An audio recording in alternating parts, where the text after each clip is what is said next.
संसदेच्या कामकाजात पुन्हा एकदा वेग मिळणार आहे। Budget session of parliament of इंडियाचा दुसरा टप्पा आजपासून सुरू झाला असून दोन्ही सभागृहांमध्ये अनेक महत्त्वाच्या विषयांवर चर्चा होणार आहे। सकाळपासूनच संसद भवनाच्या राजकीय घडामोडींना उधाण आले आहे। लोकसभेत आज विशेषतः रेल्वे मंत्रालयाच्या अनुदानांच्या मागण्यांवर चर्चा आणि त्यानंतर मतदान होणार आहे। देशातील रेल्वे सेवा विकास प्रकल्प आणि आगामी योजना यासाठी किती निधी मंजूर होणार याकडे सर्वांचे लक्ष लागले आहे। या दरम्यान केंद्रीय अर्थमंत्री निर्मला सीतारामन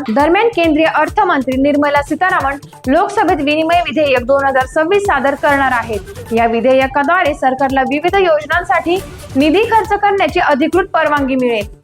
यासोबतच 2025-26 या आर्थिक वर्षासाठीच्या पुरवणी अनुदान मागण्यांवरही चर्चा आणि मतदान होणार आहे।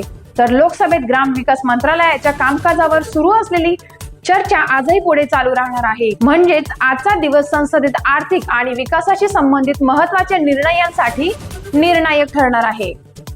पुढील अपडेटसाठी पाहत रहा टाइम्स ऑफ महाराष्ट्र।